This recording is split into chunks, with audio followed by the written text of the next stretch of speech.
לא לפחד, השם אלוקיך הולך איתך. עם ישראל לא מפחד, השם אלוקינו השם אחד. Bonjour à tous les auditeurs et auditrices, c'est un plaisir de vous retrouver ce matin dans votre émission de vendredi, l'univers de la Yeshiva, et nous revivrons ensemble la vie juive en 1001 questions. Nous avons avec nous ce matin en direct sur Radio Judaïka Bruxelles notre cher Rav Shimon Harish, dont nous avons eu le plaisir la semaine dernière d'écouter. Alors Rav Shimon Harish, bonjour, comment allez-vous ce matin? Bonjour Mordechai, comment vas-tu mon ami? Baruch Hashem, grâce à Dieu. Très bien. Alors Monsieur Harish, il y a un point que nous n'avons pas encore discuté et qu'on ne peut ignorer, celui des disputes dans les couples. Je rappelle que vous avez écrit ce livre extraordinaire sur la Hashkafa, les fondements réels du couple. Alors peut-on, à travers la Torah, savoir d'où viennent ces disputes qui font tant de mal? Oui, effectivement, la Torah nous en parle. Et il faut lire simplement le pshat, il faut lire le sens simple du verset, et on se rend compte tout de suite qu'il y a eu, si on regarde l'homme depuis la création du monde, si l'homme il est remis à sa propre nature, abandonné comme cela, si on ne travaille pas sur lui-même, tout de suite, on voit que l'homme est un sauvage, on voit qu'il est égoïste, on voit que Caïn, il a tué Abel parce qu'il avait de la peine à devoir partager le monde entre lui et son frère. Et donc on voit que si l'homme on le laisse à sa nature sans se travailler, sans faire appel aux forces de l'âme, alors effectivement on trouvera que l'homme ne veut pas partager et est prêt à la guerre s'il le faut, comme on le voit en ce moment dans les actualités. Voilà. Justement, Mordechai, dis-moi, à ton avis, dans la Torah, c'est quand le premier jour, la première fois qu'il y a eu une scène de ménage entre un homme et sa femme? Dis-moi. Ouh là là, ça c'est une question ça. Adam et Chava peut-être? Non, pas Adam et Chava. Eh bien, imagine-toi que la première scène de ménage, on l'a eu entre Abraham Avinu et Sarah, sa femme. Ah oui, quand Hachem lui dit en fin de compte, écoute Sarah, écoute sa voix. Non, bien avant, écoute bien ce qui s'est passé, c'est qu'en fait, le premier homme et la première femme qui ont discuté ensemble, c'est Abraham et Sarah. Avant cela, même Abraham lui-même, on le voit descendre en Égypte parce qu'il décide d'y aller et il demande l'avis de personne, il décide tout seul. Finalement, il y a toute une petite discussion qui commence où il dit à sa femme, il dit « Dis que tu es ma sœur, comme ça elle me sera fait du bien ». Tout à fait. Et je me suis permis de comprendre que Sarah lui a dit « Écoute, c'est quelque chose d'illogique dans ce que tu demandes. Tu demandes que moi, je vais passer un seul quart d'heure avec le roi Pharaon, pour parler très gentiment, ouais. Et toi tu vas devenir riche et ce qui ne va pas dans ta démarche et ce que tu veux. Et si tu dis que je suis belle, certainement que je suis aussi intelligente. » Il dit « Oui, tu es intelligente, ça je le vois. Alors je te demande que si demain tu as des idées, je te demande que tu prennes référence chez moi, que tu me regardes et que tu vois que tu n'es pas seul. » Il dit « D'accord, et ma vie ne vivra plus que grâce à toi. » Et on voit qu'effectivement, contrairement à sa descente en Égypte, quand il monte avec Sarah à ses côtés. Et c'est marqué en toutes lettres, Sarah, Ishto, Ito. Elle était avec lui. Donc, on voit qu'il y a eu une discussion, il y a eu un dialogue qui s'est ouvert la première fois de l'univers, c'était Abraham et Sarah. Puis un jour, on va passer sur tous les événements qui amènent à cela. Akadosh Baruch Hu dit à Abraham, tu auras des enfants de ta femme. Alors Sarah lui demande, il dit, que t'a dit Dieu? Dieu m'a dit qu'on aura des enfants toi et moi. Alors il lui répond, il dit, mais je peux pas avoir d'enfants, tu sais bien, je ne peux pas. Dieu m'empêche d'enfanter. Alors il lui répond, si Dieu a dit que nous, toi et moi, avons des enfants. Alors, comme les dames analysent très rapidement, il a dit la seule solution, c'est que nous portions, que d'abord tu portes Ishmaël dans le monde, parce que tout ce qui se passe dans le monde passe par le principe de Zé Léoumadze. D'abord le ténèbre, après la lumière, après d'abord les difficultés, après l'ouverture, d'abord les Tzara et après le Yetzertov, pour la bar mitzvah des enfants. En l'occurrence, il faut que tu portes Ishmaël. Oulaya banemimena, puisque j'aurais rentré, dit Rashi, ma rivale dans ma maison, peut-être est-ce que j'aurais par ce mérite-là d'avoir apporté ma rivale dans ma maison, moi aussi le mérite de porter un enfant. Rashi dit comme ça. Bon, alors il va avec Agar, et quand il va avec Agar tombe enceinte de la première union avec Abraham, et donc Agar manque d'honneur à Sarah, et elle est condescendante avec elle. Là, Sarah perd le contrôle de ses nerfs et se jette littéralement sur Abraham et lui fait une réelle, vraie scène de ménage. Première de tout le monde entier. Abraham n'avait pas l'habitude d'une telle force. Il lui dit, Dieu jugera entre toi et moi. En vérité, à ce moment-là, il aurait fallu qu'Abraham, selon le Tanhuma, qu'Abraham réponde à Sarah, tu sais Sarah, on a fait un plan, on a fait un contrat avec Agar. Il faut qu'elle porte Ishmaël, tu vas tout taire maintenant. Et à un moment, on demande à un garçon de dire, on dit à un homme de dire à sa femme, à un moment, quand il voit que elle perd le pédale, dire ce qu'il faut dire. Il doit prendre les choses en main. Et en vérité, Abraham, il a perdu les pédales, lui aussi, et il dit à Sarah, voici ta servante dans tes mains, fais-lui ce qui te semble bon.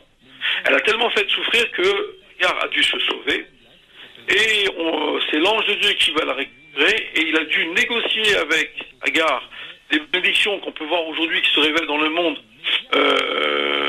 dans les mondes arabes, dans le monde d'Ishmaël. Hein, et donc c'est pour la raison c'est de cette façon-là que Agar est retourné chez Sarah et a porté Ishmaël. Donc on voit que il faut faire très attention comment ça vient une dispute. Alors maintenant on va détailler, si tu veux bien, ce point-là, ce qui s'est passé avec Abraham et Sarah. Quand maintenant elle s'est mise en colère, il aurait fallu prendre les choses en main, dit le Tanhuma. Mais pourquoi est-ce qu'il fallait qu'il prenne les choses en main? L'idée, elle venait de Sarah, pas d'Abraham. C'est elle qui a dit à Abraham, il faut que tu ailles avec Agar. C'est pas lui qui a eu l'idée. Ouais. Alors en vérité, non. Moi, je prends un exemple à l'envers et on va comprendre de l'autre côté. On va prendre l'exemple inverse, on va comprendre dans ce sens-là. Quand maintenant, un homme, il veut faire une séouda, il veut organiser une soirée où il veut recevoir de la famille, il en parle à son épouse et elle, naturellement, tout à fait naturel, de s'occuper personnellement de cette séouda, de cet événement-là. Et donc elle fait du manger et elle donne la séouda que le monsieur veut faire dans sa synagogue, on va dire clé en main. Tout est prêt. Autant les boissons, que les assiettes, que les fourchettes, que les nappes, que tout est prêt. Elle arrange. Pourtant c'était l'idée du mari, pas l'idée de la femme. Et on voit donc que les femmes trouvent tout à fait normal de mettre en valeur l'idée du mari, qu'on l'a déjà expliqué. En l'occurrence ici, c'est à l'autre côté. Quand une dame trouve une idée, ça veut dire une chokhma, ce n'est pas la chokhma de la dame.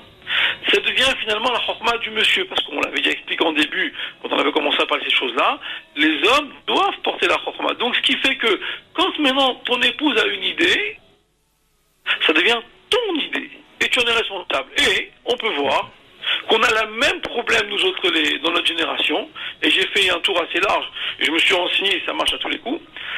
Quand une dame trouve qu'elle n'est pas arrivée là où elle voulait arriver, elle te regarde droit comme un i, ton regard est franc, elle te sort le sujet sur lequel elle n'est pas contente, et elle te dit dans le plus grand calme, c'est de ta faute. Tout à fait, c'est toujours de notre faute de toute façon. C'est de ta faute. Et c'est vrai. Pourquoi est-ce que c'est vrai? Parce que moi, je me suis basé sur toi pour pouvoir réussir. Moi, je ne suis pas apte à porter une chokhma, elle te dit. S'il y a une erreur, c'est que dans ta chokhma, dans ton analyse, dans ta vision des choses, dans le point que tu m'as donné à mettre en valeur, moi, je me suis basé sur ce que tu m'as dit. Si on s'est trompé, c'est parce que ce que tu m'as donné n'était pas bon. C'est donc de ta faute. Et donc, c'est exactement ce qu'a dit Dan Choma. L'idée, on n'est pas, un homme doit comprendre que quand il donne une idée, il ne doit pas donner une façon légère. Les mots qu'il prononce doivent être lourds. Et donc, il doit être capable de dire à sa femme, mais tu patienteras que je réfléchisse. De la même façon qu'on l'avait expliqué au début, qu'il te faut nombre de mois pour porter un joli bébé.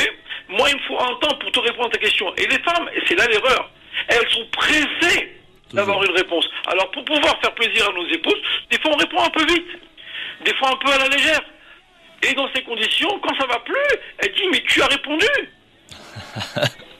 Ça c'est un des fondements profonds de la dispute. Parce que on ignore complètement ce point-là tellement important de pouvoir répondre. Alors, elle est pressée. Tu seras pressé le temps qu'il faudra. Moi, je réponds pas tant que j'ai pas de réponse. Je vais réfléchir et je te ramènerai quelque chose de logique. Alors, des fois, un homme, il a besoin de voir son maître, son ami, son banquier, ce que je sais, moi, le professeur du petit, pour répondre à la question. Et quand il donne une réponse, il sera comme ça, d'une façon assez ferme. Et c'est là qu'on attend un homme. Et une femme m'a dit une fois, je veux que mon mari me réponde clairement à ce que je veux, même si ça me fait un peu de mal, même si c'est dur pour moi à entendre d'une façon trop ferme ce qu'il veut, mais au moins ça me permet de me fixer. Il a fait comme ça, le monsieur, je lui dis voilà ce que ton épouse a dit, et tout de suite, tout s'est arrangé. Il a accepté de prendre son rôle, il a répondu clairement aux questions de la dame. Donc, ça, c'était une première approche de la dispute. Il y a une deuxième approche beaucoup plus sournoise, qui est ce que la société fait de nous. Qu'est-ce qui se passe dans la société ? Le monde veut nous faire avaler que l'on doit être normaux, normal, normalisé. Ça veut dire qu'on puisse être, que Dieu préserve, mesurable, sondable, pesable, compréhensible. C'est pas possible. Chaque personne a une personnalité, a des idées, a des ressentis, a un passé, a des histoires, a des souffrances, a des joies. Et on ne peut pas ressembler à l'autre. Alors, dans les journaux, à la télé, dans la radio, on veut nous faire avaler que il faut être à la mode, il faut avoir ces habits-là, il faut peser tant de kilos, il faut mesurer tant de centimètres. Et avoir telles idées et penser comme ceci et penser comme cela. Et si on ne pense pas comme ceci ou comme cela, alors c'est l'explosion.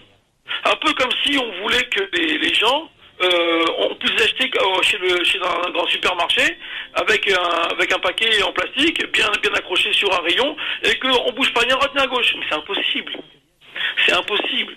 Puisque chaque personne veut qu'on lui parle à elle, le monsieur veut qu'on lui parle à lui, la dame veut qu'on lui parle à elle. Et donc en vérité, c'est pas le même cas qu'Abraham et Sarah. C'est un nouveau cas, c'est un cas moderne. Où ça, c'est une fabrication totale de la société telle qu'elle est pensée chez les philosophes. Et ça a empêché de voir la nature des gens. S'il y a des gens qui sont un petit peu peureux, ou un petit peu lâches, ou un petit peu joyeux, ou un petit peu exubérants, chacun a sa nature.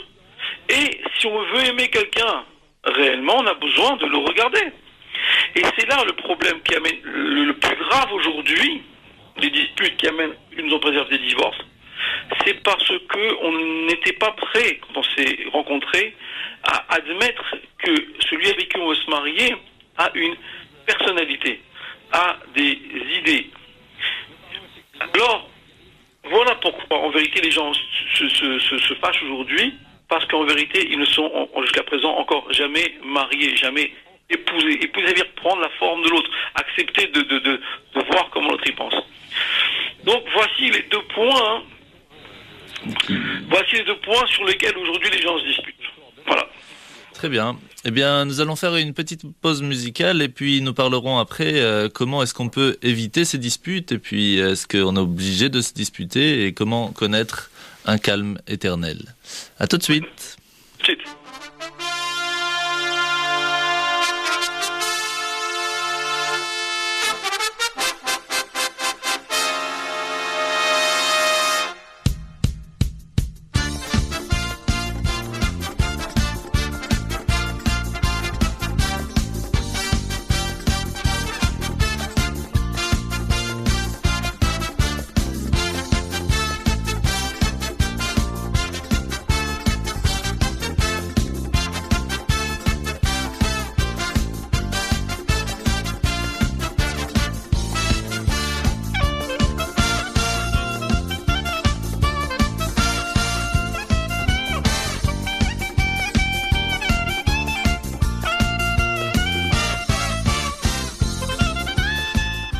Nous revoilà sur Radio Judaïka FM avec Rav Harish. Rav Harish, je vous rappelle que nous venons de parler de quels sont et d'où viennent ces disputes qui nous font tant de mal, les deux points importants.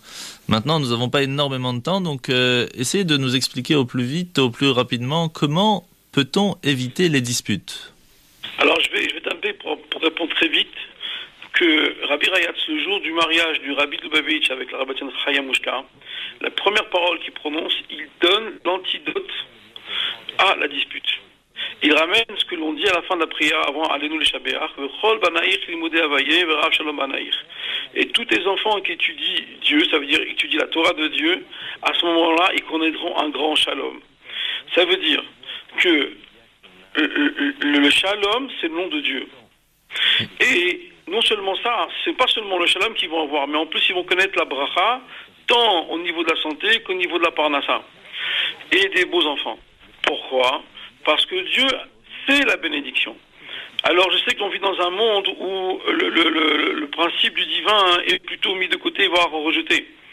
Pourtant, c'est dans ce monde-là, tel qu'il est aujourd'hui, que nous voyons avec nos yeux, qu'il faut apporter 4 points que je considère, moi, que je donne l'idée comme si c'était une chaise.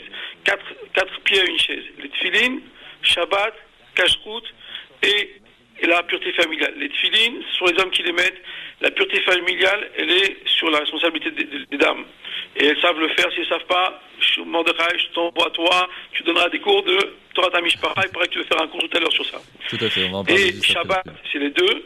On sait s'arrêter un petit peu un jour où on se retrouve à deux, même en famille. Et la cache-route, on ne mange pas n'importe quoi, parce que ce que l'on mange, on le devient. Donc on doit manger des choses qui correspondent à notre besoin de vie. Ces 4 points, tefilin, Shabbat, cache-route et pureté familiale, oui, sont des éléments qui permettent d'éclairer toutes les situations de la vie. Hein? Ça veut dire quoi? Ce sont des mitzvot. Et une mitzvah, ça veut dire s'accrocher, se connecter avec Dieu, avec le divin, avec la bracha. Alors, plusieurs fois, j'ai donné ces conseils-là. Chaque fois qu'on a pu suivre ces 4 mitzvot-là, tout de suite, on a vu les choses s'arranger. Alors maintenant, on se pose une question. Est-ce que les gens disent quelque chose que je considère comme une hérésie? Est-ce qu'on doit absolument se disputer? Non. On n'est pas obligé de se disputer. Comment on ne se dispute pas? On vient de le dire à l'instant dans le mot du Rabbi Rayatz. Un homme et une femme, s'ils veulent, c'est une question de volonté. Et derrière la volonté, il y a le plaisir. Si on a la volonté de construire le plaisir, alors qu'est-ce qu'on fait? On s'assoit avec sa femme chérie, on lui offre une limonade, on lui offre un gâteau, et on lui raconte une histoire. Et une femme se laisse séduire par son mari après 35 ans de mariage. Et tous les soirs, elle écoute son mari raconter des histoires. Des fois, on n'a rien à dire, on est assis ensemble. Mais on reste assis, on se prend du temps pour nous. Et donc, quand on a pris l'habitude maintenant de parler ensemble, on s'est fait un vocabulaire. On s'est fait un vocabulaire qui nous permet, après, quand il y a des sujets importants, ou même des sujets graves à régler, on sait déjà ce qu'il faut dire et ce qu'il ne faut pas dire. Tu comprends? Oui, c'est important de pouvoir discuter pour savoir comment plus tard parler pour des moments plus On n'attend délicats. pas le moment pour parler. Tous les soirs, on doit parler un petit peu. On avait expliqué les 4 niveaux la dernière fois qu'on avait parlé, il y a 2 semaines avant que je m'en aille en Amérique. On avait parlé des 4 niveaux de discussion. Je ne les ramène pas, ça prendra encore du temps. Maintenant, est-ce qu'on peut avoir du calme tout le temps? Alors, la vérité, le calme, on ne peut pas, il ne vient pas de lui-même. La tranquillité, le shalom que tout le monde rêve, je vous dis la vérité, j'ai étudié tous les côtés, j'ai cherché, je me suis fatigué, il n'y a pas. Par contre, de lui-même ne viendra pas. Il y a toujours, quand tu es tranquille, tu te mets, même le Yaakov Avinu, il a voulu rester tranquille, le pauvre, on lui a pris son fils pendant 22 ans. Alors comment on peut vivre tranquillement, quoi? Tous les jours, il faut souffrir? Non. De la même façon que tu manges tous les jours, que tu respires à chaque seconde, que tu bois tous les jours, que tu dors chaque jour, que tu as besoin de rencontrer des gens que tu aimes, etc., eh bien, chaque jour, tu vas faire des mitzvot. On va dire à un garçon, tous les jours de mettre les tefilines, à une femme, chaque mois d'aller au mikvé, on va demander de faire attention à la cache-route, on va demander de faire Shabbat chaque semaine. Et dans ces conditions-là, il y a une promesse sur le nom de Dieu. Dieu s'engage personnellement. C'est une bénédiction qui est promise par Dieu en personne. Celui qui a construit le monde, il s'appelle Dieu. Et Dieu, quand il construit le monde, il dit, si vous faites ce que je vous demande, je vous jure par mon nom, par mon saint nom, que je vous bénirai du shalom. Alors là, oui, effectivement, tu vas avoir un bonheur beaucoup plus qu'éternel, parce qu'en vérité, ce sera la présence de Dieu dans ta maison. Voilà. C'est extraordinaire. Donc le calme, en fin de compte, à 100% n'existe pas. Non. Mais de l'autre côté, pour pouvoir construire cet amour qu'on doit avoir chaque jour, il faut quand même pas se disputer, mais avoir la possibilité de discuter facilement. Et tout cela, il faut l'apprendre donc à force de faire, d'essayer gentiment de discuter. Regarde un point extraordinaire. Pour répondre à une question qu'on n'a pas discutée ensemble, il y a maintenant, la dispute en hébreu s'appelle marloquet, n'est-ce pas? Tout à fait. Eh bien, le contraire de marloquet, c'est ithalkut. C'est le même mot. Oui. Ithalkut, ça veut dire chacun sa place. Une femme veut avoir, par exemple, ses kalkut. Des fois, un homme ne travaille pas. Alors, il croit qu'il peut rester chez lui. Non, il faut qu'il sorte de chez lui. Il faut que cette femme ait cette maison-là à elle et qu'il aille chercher du travail mais elle a besoin de son moment à elle. Lui-même, les dames doivent offrir du temps à leur mari, le temps qui leur est important pour pouvoir se ressourcer dans le ciel. C'est leur place à eux. Soit, encore une fois, on n'est pas obligé d'être. Il y a ceux qui vont étudier la Torah, ceux qui veulent aller avec des amis jouer à un foot le dimanche matin. C'est des choses très positives, toutes ces choses-là, tu comprends? Ou bien jouer de la musique. Un homme a besoin de se ressourcer. Et après ça, il y a... La femme aussi a besoin de son moment. Et bien sûr, c'est qu'on a dit. Alors, beaucoup d'hommes croient pouvoir rester à la maison, et j'ai vu plusieurs femmes se plaignent de ça, il faut le dire ouvertement, donc je le dis, les femmes ont besoin que leur mari les laisse tranquilles. Et les hommes ont besoin que leur femme les laisse tranquilles. C'est le moment à eux. Moi, j'ai besoin d'exister, je ne peux pas t'aimer si tu me possèdes. Et la possession, c'est contraire à l'amour.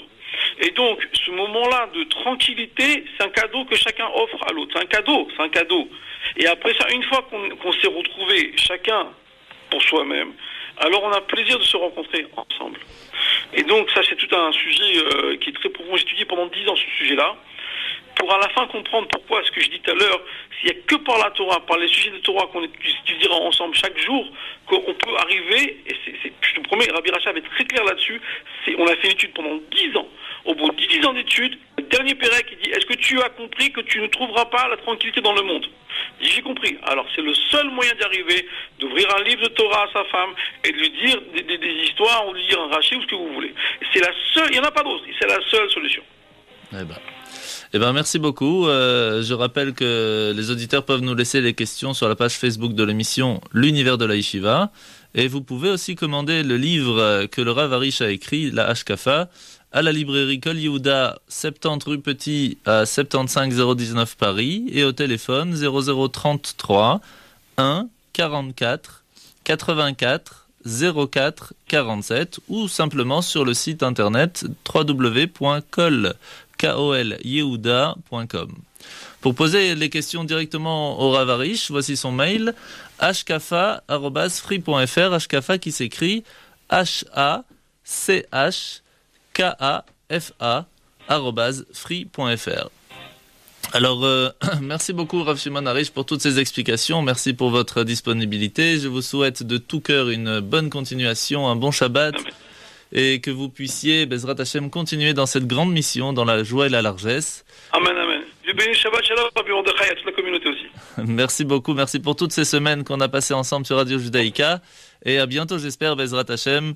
Bienvenue, que Dieu te bénisse. Kol Tov, Bezrat Hashem. Merci encore, et Shabbat Shalom.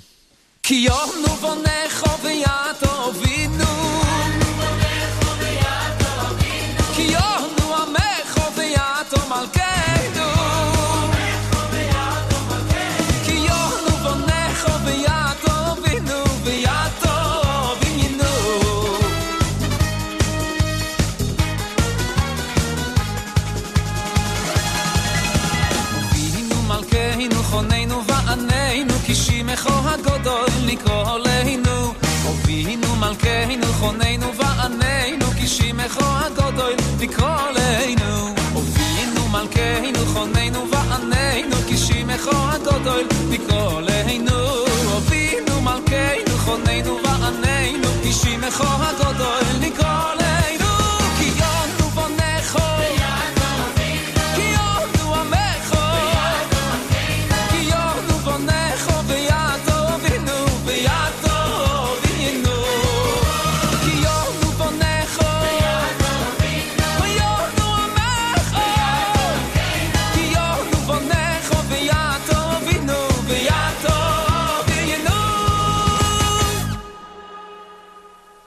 Bonjour, bonjour. Bonjour, bonjour. Bienvenue en direct dans l'émission L'Univers de la Yeshiva, présentée par le Rav Mordechai Chalençon et moi-même. Alors, comment allez-vous ce matin, Rav Mordechai? Baruch Hashem, et vous, Estelle, comment ça va? Ben écoutez, la pêche, il fait beau, il y a du soleil, pas dehors, mais dans le cœur, c'est le principal, quoi. C'est surtout ça, parce qu'avec la neige...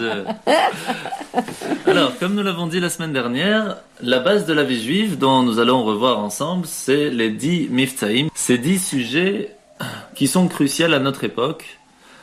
Et la semaine dernière, nous avons vu ensemble la mitzvah des Tefillin, Oui. la mitzvah de la mezouza, C'est ça, de la Tzedaka tout à fait. et de Ahavat Israël. Je suis d'accord. Alors cette semaine, on va parler d'une mitzvah extrêmement importante, celle de la pureté familiale, le Taharat HaMishpacha. La pureté familiale, c'est pas ce qu'il faut faire juste avant le mariage où on se trempe dans une sorte de piscine et où on boit la tasse à chaque fois? C'est un peu ça. Ah, d'accord. On va rentrer un petit peu plus dans le détail. Alors d'abord, qu'est-ce que la pureté familiale? Alors ce sont des lois que la Torah nous demande de faire pour préserver notre bonheur, notre bien-être et l'unité de notre famille. Il faut savoir que le mariage et la vie du couple sont traités très minutieusement dans la tradition juive. Et c'est pour cela que, force de constater, le nombre un peu plus réduit de divorces dans les foyers qui observent ces lois. Sans aucun doute, on peut conclure que le respect de ces lois développe et approfondit l'harmonie, l'amour vrai entre l'épouse, le mari et leurs enfants. Alors bien sûr, ce n'est pas la seule chose, mais ça aide énormément. Alors pour comprendre tout ça, j'imagine que vous avez pas mal de questions. Bien sûr. Alors, quelles sont ces lois, en résumé, hein, évidemment, parce que j'imagine qu'il y en a beaucoup, Tout à fait. et en quoi ça aiderait? Je sais, déjà sentir bon, parce que moi je me suis acheté un petit gel douche à la vanille extraordinaire. Est-ce que vous pensez que ça peut combattre le divorce, ça? Ou c'est pas suffisant? En général, ça aide un peu quand même. Hein. Quand même. Alors, quelles sont ces lois? Alors, comme vous le savez, on l'a déjà expliqué, un homme et une femme sont tout à fait différents. Le Rav Arish, dont nous venons de quitter en direct ce matin, et les semaines passées aussi, nous l'a bien expliqué. Un homme et une femme sont tout à fait différents. Alors, la pureté familiale, c'est sans aucun doute le fondement même de la maison juive. Au cours des siècles, c'est elle qui a donné la stabilité, c'est elle qui assure la pérennité, l'harmonie. Et ces lois constituent en fait, dans ce sens, un véritable mode d'emploi dans un chemin de vie. Alors, il faut souligner que ces lois sont souvent complexes, surtout pour celui ou celle qui les aborde pour la première fois. Et c'est pour ça qu'ils doivent être étudiés avec une personne qui les possède parfaitement. Et si une question apparaissait dans la pratique quotidienne, il conviendra de la soumettre à une autorité rabbinique compétente, car ce sont des sujets assez délicats. Alors tout d'abord, voyons ensemble la raison pour laquelle Kadosh Baruch Hu, Dieu, a pris de son temps pour faire des lois dans la Torah qui puissent toucher et s'immiscer dans la vie du couple. Alors au début de la vie commune, c'est vraiment magnifique. Les époux éprouvent une joie intense, mêlée d'espoir. Ils aspirent à partager, à vivre une union parfaite qu'ils souhaitent prolonger et approfondir tout le long de leur vie. Malheureusement, ces sentiments ont par nature tendance à diminuer avec le temps et même à quelquefois disparaître totalement. La vie conjugale entre dans une routine, sans aucun renouveau, et le sentiment d'appartenance mutuelle s'estompe petit à petit. C'est pour ça qu'il faut toujours essayer de la pimenter. Exactement. Et au quotidien, de raviver la flamme afin qu'elle ne s'éteigne jamais. Exactement. Un petit conseil aux messieurs, de ne jamais oublier de courtiser sa femme, et vice-versa d'ailleurs. Hein. Aux dames aussi à faire des efforts pour justement toujours entretenir cette petite flamme. Voilà, j'ai tout compris. Hein. Rav Mordechai, merci beaucoup et à la semaine prochaine. Non. Et donc on voit bien que les conjoints réalisent que le lien fort et profond auquel ils aspiraient n'est pas du tout aisé à maintenir. Alors pourquoi cela? Où est-ce qu'elle a disparu cette flamme des premiers jours? Il faut savoir que même le plaisir, qui constitue en fait un élément fondamental de la vie du couple, qui contribue à sa consolidation, est aussi susceptible de devenir peu à peu une routine lassante, ne procurant ni bonheur ni satisfaction, et qui peut même s'avérer finalement frustrante. Par contre, on voit que si on aspire à une vie de couple heureuse et harmonieuse, il nous faut absolument éviter de sombrer dans la routine. Au contraire, il nous faut persister, renforcer en permanence cet amour et le sentiment d'appartenance mutuelle, même après de nombreuses années de vie commune. Et on voit que c'est même ce que nous avait appris l'histoire des anges qui viennent rendre visite à Abraham. Et bien qu'Abraham et Sarah fussent déjà très très âgés, les anges ont fait des compliments sur Sarah devant Abraham. Pourquoi? afin, comme l'expliquent nos sages, de la rendre encore plus désirable aux yeux de son mari. Et que si un homme reste jaloux, eh bien automatiquement il reste toujours amoureux. Il faut toujours qu'il soit un petit peu jaloux. Est-ce que c'est vrai, Rav Mordechai? Un petit peu, on va dire. Quand même. Un petit peu. Maintenir cette jalousie, quoi.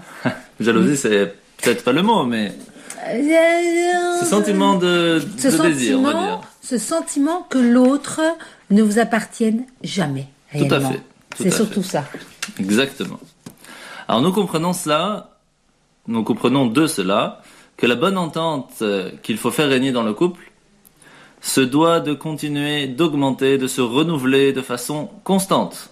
Et même après de nombreuses années, et surtout et même dans les vieux jours. Alors la question, bien sûr, c'est comment vaincre cette routine. Le lien à l'intérieur d'un couple se nourrit du principe de l'attente.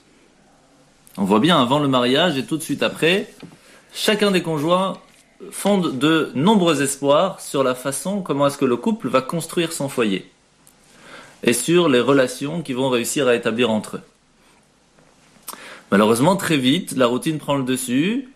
Entre vivre chacun de son côté, l'homme et la femme s'habituent à l'autre, la joie, l'enthousiasme, l'idée d'être ensemble s'estompe peu à peu, et ce schéma semble malheureusement inévitable, comme nous l'avons expliqué plus haut.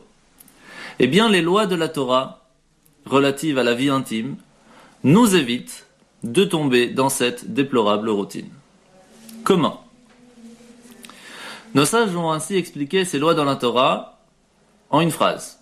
Soyez interdits l'un à l'autre au contact physique pendant toute la période de Nida, afin que reste la même passion qu'au moment de votre mariage. Alors ce dispositif offert par la Torah, c'est un merveilleux cadeau. Elle nous permet de revivre à chaque mois la même exaltation, la même joie que celle vécue sous la choupa, le dé nuptial. Et l'importance de l'attente apparaît déjà dans les premiers versets de la Torah, lorsque Dieu créa les animaux, il les créa mâles et femelles, et seul Adam, le premier homme, a fait exception. Il l'a d'abord créé seul, puis il a fait venir les animaux devant l'homme afin qu'il les nomme, et c'est seulement une fois que l'homme a éprouvé le besoin et le désir d'avoir une partenaire, et en a ressenti le manque, alors Dieu créa Chava, Ève. Pourquoi l'homme a-t-il été créé selon un processus différent de celui des autres créatures? Pourquoi, comme eux, il n'a pas été tout de suite créé de façon achevée avec sa femme? En fait, Dieu savait exactement que seul le sentiment de manque et de désir de se sentir entier en retrouvant sa femme pourrait mener à l'homme à apprécier la valeur de son épouse qui lui avait été accordée. Dans le même ordre d'idées, imaginons qu'il fût possible de mettre au monde un enfant qui, au bout d'un mois, aurait grandi et serait autonome, sans que l'on ait à se fatiguer, à fournir le moindre effort pour l'éduquer. Ça serait bien, ça. Oui, mais alors à ce moment-là, quel type de lien y aurait-il entre l'enfant et ses parents? Il est évident qu'on ne peut pas faire l'économie de la fatigue engendrée par l'éducation des enfants, ni des espoirs entretenus pendant toutes ces longues années. Cette période est indispensable. C'est seulement ainsi qu'il est possible de créer un lien fort et incomparable qui unit l'enfant à ses parents, et inversement. Par conséquent, comme on l'a vu plus haut, un authentique lien entre les époux se construit au fur et à mesure de l'évolution d'un désir insatisfait de l'un pour l'autre pendant un certain temps et qui va permettre un renouveau permanent dans la vie du couple tout au long des années de vie commune. Mais c'est génial, ça. Effectivement, on voit que de nombreux couples qui, après plusieurs années de mariage, ont commencé à respecter les lois de pureté familiale, ils nous ont fait part avec enthousiasme des changements heureux qui sont intervenus pendant leur relation et dans la vitalité renouvelée dans leur vie intime. Eh bien, Rav Mordechai, c'était trop court toutes ces explications. Moi, j'en redemande. Donc, on vous retrouve sans plus tarder après cette petite pause musicale. À tout de suite. À tout de suite.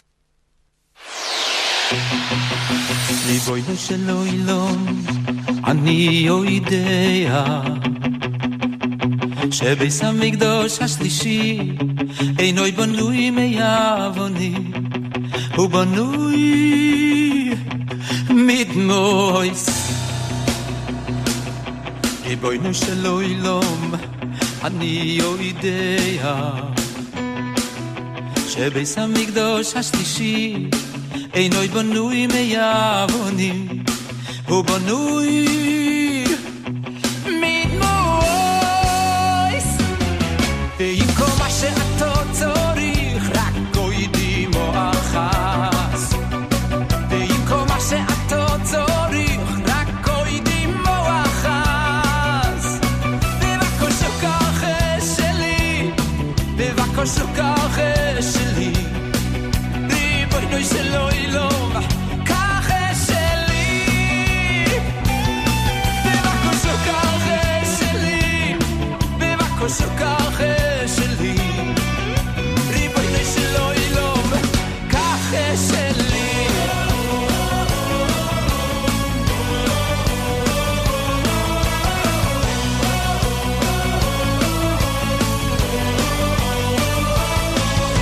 ריבונו של עולם, אני יודע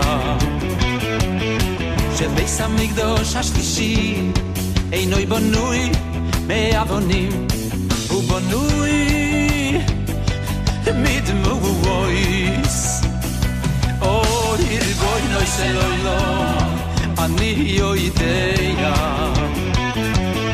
שבית המקדש השלישי אינו בנוי מאבנים, הוא בנוי אוי מדמויס. ועם כל מה שאתה צריך, רק גוידים או אחס. ועם כל מה שאתה צריך, רק גוידים או אחס.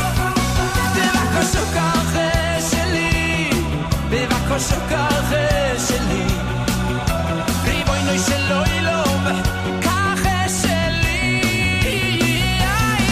בבקשה ככה שלי, בבקשה ככה שלי, אוי ריבונו של עולם, ככה שלי.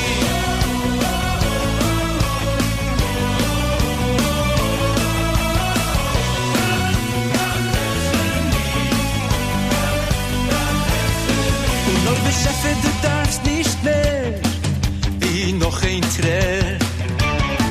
Und noch beschäftigt, du darfst nicht mehr wie noch ein Träger. Ja, ja, ja, ich hatte die Gule so schwer. Oi, beschäftigt mein viel her.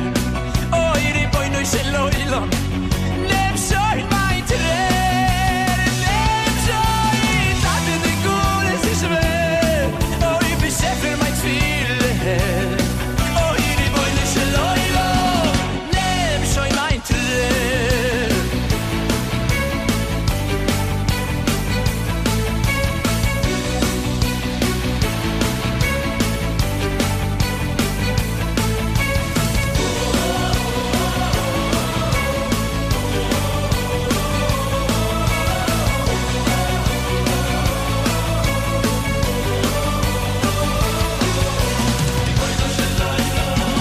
Nimm schon mein Träger, kach et sheli. Eh bien, grâce à vous, Rav Mordechai, nous venons de comprendre l'importance de vaincre cette fameuse routine, comme vous nous l'avez dit. Et dans la Torah, il est écrit, je cite, « Soyez interdits l'un l'autre au contact physique pendant la période de Nida, afin que reste la même passion qu'au moment de votre mariage. » Mais justement, Rav Mordechai, quelle est la définition du mot Nida ? Alors, la définition du mot nida signifie littéralement le mot séparé. C'est en fait la période de séparation, d'abstinence du couple, durant laquelle les rapports sont interdits par la Torah. Les autres formes de contact physique y sont également interdites, et la vie conjugale reprendra lorsqu'au terme de cette période, la femme s'immerge dans un bain rituel, le mikvé. Et durant toute la période de Nida, qui est à peu près 12 jours au minimum, jusqu'à l'immersion de la femme au mikvé, le couple observe une séparation. C'est un moment privilégié qui suscitera un attachement beaucoup plus profond entre les époux. Mais quand vous dites séparation, c'est intéressant, mais c'est jusqu'à quel point on est obligé de se séparer ? Est-ce que séparer, ça veut dire ne pas se toucher, ne pas s'embrasser ? Tout à fait. Il y a beaucoup de lois qui sont assez complexes. C'est pour cela qu'il vaut mieux prendre un cours bien spécifique avec des personnes compétentes, des hommes avec des hommes, des femmes avec des femmes, pour avoir les détails exacts de toutes ces séparations, disons que la base, c'est le contact physique. Mais il y a aussi, ça va un peu plus loin, mais il vaut mieux se renseigner dans le détail avec les personnes compétentes. D'accord. Et quand vous nous parlez de mikvé, ça signifie quoi aussi le mot mikvé? Alors, quelle est la définition du mot mikvé? C'est une excellente question, Estelle. Le mot mikvé signifie un rassemblement d'eau. C'est un bassin qui a été construit selon des prescriptions très complexes et qui ont été prévues par la Torah. Et seule l'immersion de la femme dans un mikvé valable permet de mettre fin à la période de nida, donc de séparation, et au couple de reprendre la vie conjugale. Mais c'est intéressant, ça. Même le bassin est construit d'une manière spéciale. Tout à fait, c'est extrêmement important. Le mikvé devra impérativement faire l'objet d'un contrôle permanent du rabbin de la communauté. Et on comprend donc que le simple fait de se tremper dans une baignoire ou une piscine n'est pas du tout valable. Oui, voilà, c'est ça. Oui. Ça doit vraiment être dans un mikvé, quoi. Tout à fait. Ok. Alors cette eau du mikvé symbolise la pureté originelle de la nature à l'époque de la création du monde. Après cette immersion, la femme sort de son état de séparation et la vie conjugale peut reprendre et les rapports intimes sont de nouveau autorisés. Alors l'immersion dans un mikvé n'a pas été ordonnée pour des raisons d'hygiène. Pas du tout. Les lois de l'immersion dans un mikvé font partie de ces lois qui sont nommées chukim, c'est-à-dire des lois que l'intelligence humaine n'est pas en mesure de saisir pleinement. On peut en comprendre une partie, mais pas pleinement. Mais il est cependant indéniable qu'après l'immersion, de nombreuses femmes éprouvent un sentiment de renouveau et une sorte d'élévation spirituelle. Car la femme vit alors une expérience agréable et rentre chez elle imprégnée de façon particulière lorsque ce sentiment de renouveau et se réjouissant de retrouver son mari qui l'attend. Ça ravive le désir, en fait, parce que je pense que la femme prend vraiment le temps de prendre soin d'elle. C'est un moment pour nous, où justement on prend le temps pour nous. Et quand on prend ce temps, eh bien à ce moment-là, on est du coup beaucoup plus disponible pour l'autre aussi. Parce qu'aujourd'hui, on ne prend plus le temps des fois. Et donc, on n'a même pas envie de son mari. Mais quand on prend ce temps-là, eh bien, on se sent de nouveau joli, on se sent bien. Et quand on se sent bien dans sa peau, eh bien, automatiquement, on a de nouveau du désir. Tout à fait. Et donc, on voit bien que cette expérience montre que les conjoints, les époux, ils vivent un intense sentiment de rapprochement. Et c'est justement du fait même de cette période d'éloignement. C'est intéressant. L'homme n'a pas ça.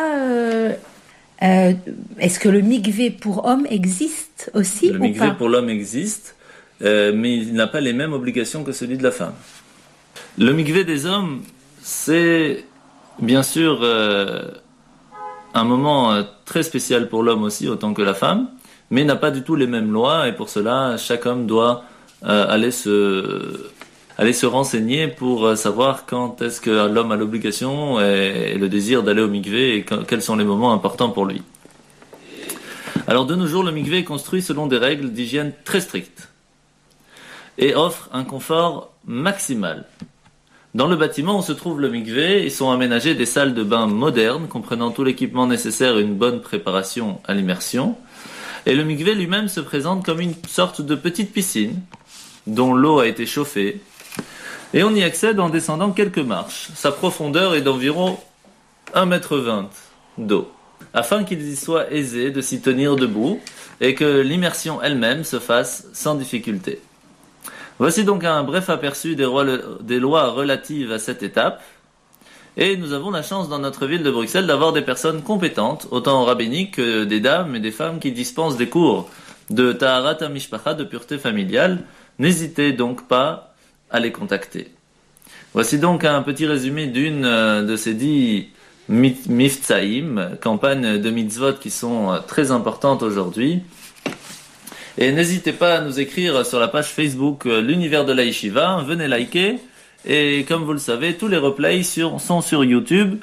Il suffit d'écrire dans Google ou sur YouTube l'univers de la Yeshiva et vous pouvez nous réécouter quand vous le voulez. La semaine prochaine, nous parlerons Bezrat Hashem de Kashrut et je vous invite donc tous à nous rejoindre.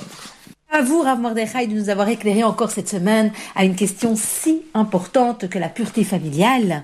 Et je vous rappelle que le 13 et le 14 février. N'oubliez pas de venir me voir sur scène à la Péniche Fulmar pour une soirée spéciale Saint-Valentin le 14 février, dîner spectacle et soirée dansante. Pour toute réservation, n'hésitez pas à m'écrire à estelleunique@yahoo.be. Estelle Unique, tout attaché en minuscule, ESTHE2LE UNIK. Et voilà, et nous vous retrouvons la semaine prochaine. Un bon Shabbat Shalom à vous, et à la semaine prochaine pour suite des événements. Alors merci beaucoup Estelle d'avoir répondu présent et d'avoir bien voulu participer avec nous à cette émission.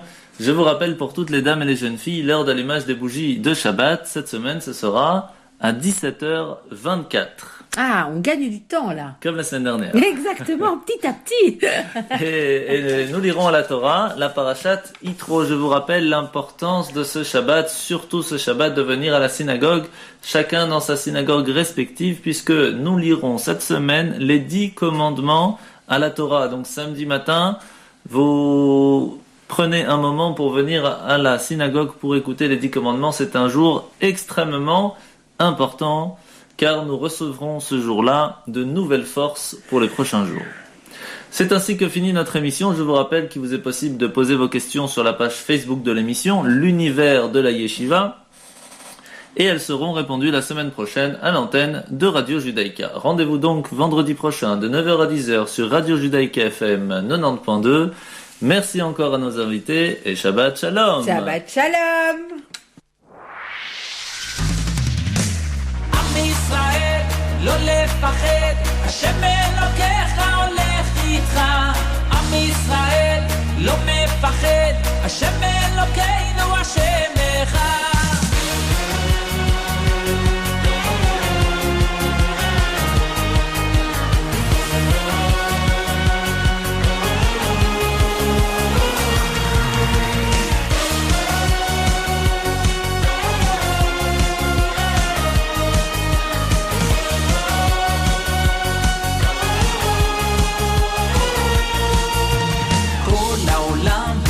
שרצה והעיקר לא לפחד כלל ומלמעלה הוא שומר צר ואויב לא יתקרב אח לאח ויד ביד ישראל זה עם אחד ומלמעלה הוא עוזר שומר שומר ישראל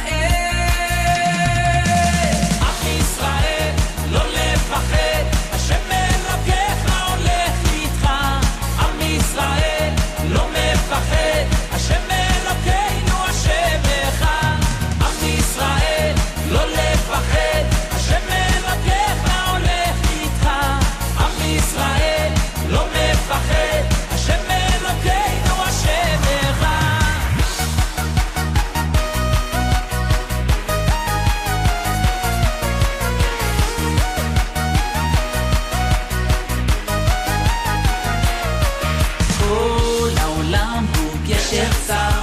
והעיקר לא לפחד כלל ומלמעלה הוא שומר צר ואויב לא יתקרב אח לאח ויד ביד ישראל זה עם אחד ומלמעלה הוא עוזר שומר שומר ישראל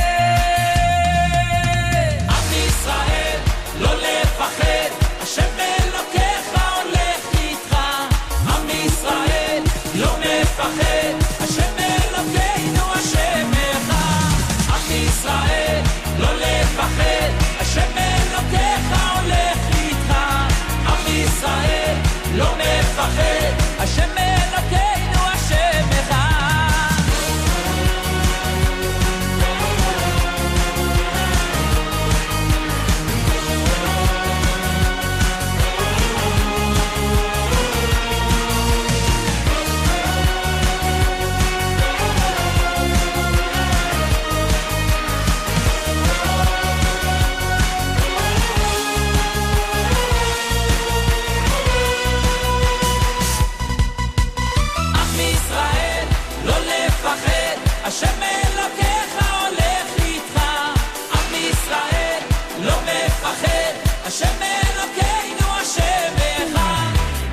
ישראל, לא לפחד, השם